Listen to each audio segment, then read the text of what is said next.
Happy almost New Year, Alex. Are you making any resolutions this year? Thinking of finally learning to play the ukulele, maybe? The ukulele is tempting, Sophie, but my resolution is a bit more analytical. I'm thinking about all those brilliant ideas people have kicking around, the ones born from personal frustrations or needs.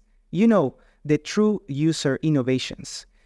Ah, you're talking about that quirky gadget someone invents to solve a problem only they seem to have? Like that automatic dog feeding contraption my neighbor built. Exactly. And often those are the innovations with the most potential. But bringing them to the mass market, that's a whole different ballgame. It's like trying to convince everyone they need a solution to a problem they didn't even know they had. Totally, it's like trying to sell snow shovels in July. So how do you bridge that gap? Well, fascinating research just dropped in the Journal of the Academy of Marketing Science that gives us a really interesting perspective. It challenges the usual advice of focusing only on customer needs and suggests that sometimes leaning into the self-focused origin of your innovation can be the secret weapon. Ooh, intriguing. So instead of hiding that my dog feeding neighbor built it because he was tired of setting alarms, he should highlight it?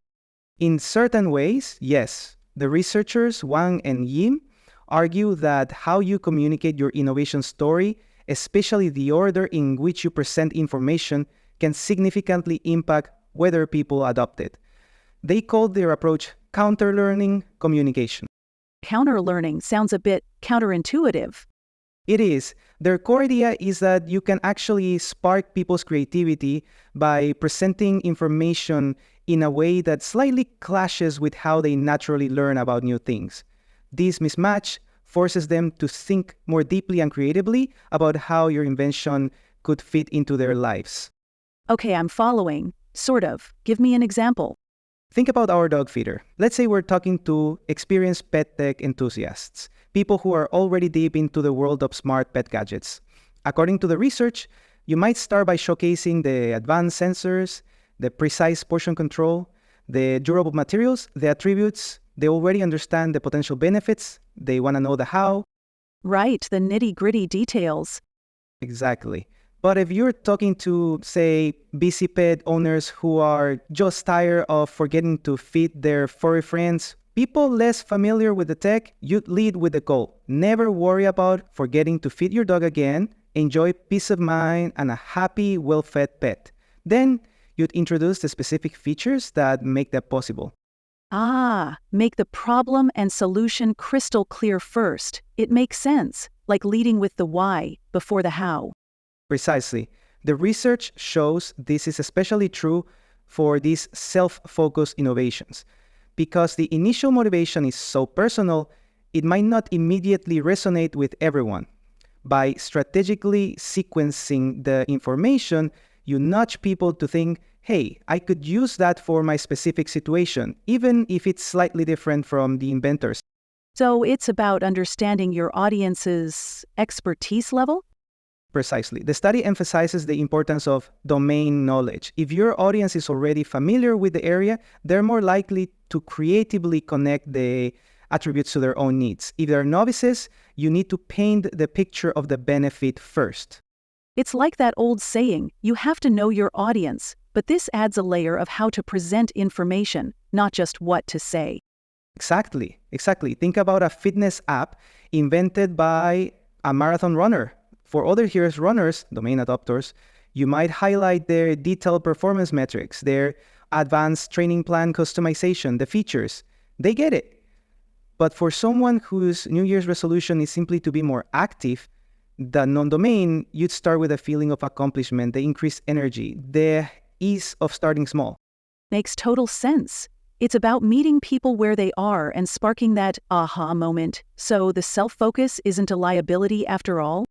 Not necessarily. The researchers found that highlighting the original personal motivation behind the invention can actually be beneficial. It adds authenticity and can make the innovation more intriguing. It's like saying, hey, I needed this and maybe you do too, even if you don't realize it yet. It reframes the narrative. Instead of seeming niche, it becomes something born out of genuine need, which can be powerful. Like the inventor of Post-it notes, he just wanted a bookmark that wouldn't fall out of his hymn book. Purely self-centered, yet incredibly useful to millions. Perfect example. And the research goes a step further. They looked at how you develop your innovation after its initial launch. They found that sticking to a self-focused approach, the original inventor driving the enhancements, actually sustains the positive effects of this counter-learning communication. Interesting. So resist the urge to immediately crowdsource every feature request? Not entirely, but it suggests that maintaining that core, unique vision can be a strength. Think of it like this. If my neighbor had a committee designing his dog feeder, it might end up being a generic or engineered mess.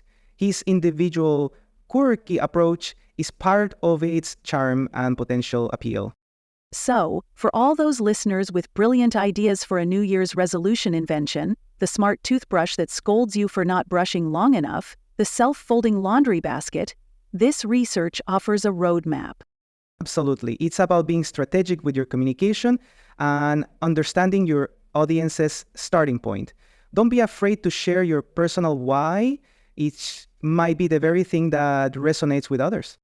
All right, Alex, let's break this down into concrete steps for our listeners who are ready to unleash their inner inventor in 2025. What's the first thing they should do? First, really understand who you're trying to reach. Are they experts in the field or are they completely new to the concept? Simple market research, even informal conversations can give you valuable insights. So, before even crafting a single marketing message, figure out your audience's domain knowledge. Got it.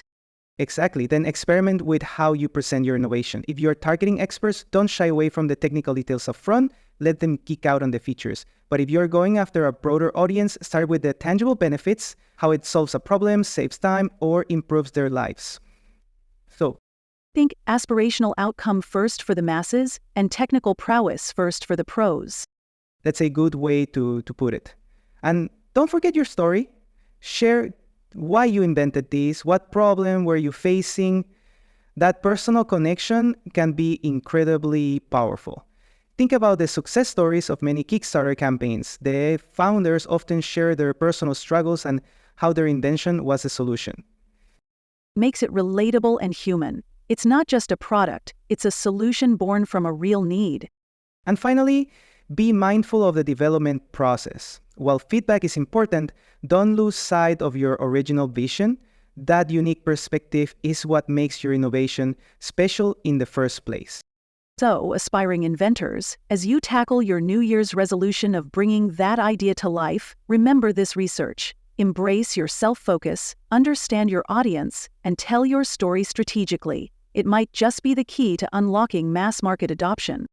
Indeed, this research reminds us that innovation isn't just about creating something new, it's about effectively communicating its value. And sometimes, the most effective communication starts with acknowledging the very personal spark that ignited the idea in the first place. So, as we head into 2025, are you ready to embrace your inner inventor and share your unique solutions with the world? What self-focused problem are you going to solve? As you set your sights on those ambitious New Year's resolutions, remember that even the most personal goals can have a broader impact, just like those self-focused innovations we discussed today. So go forth, solve your own problems brilliantly, and who knows, you might just stumble upon the next big thing. Happy New Year from the Marketing Science Lab podcast.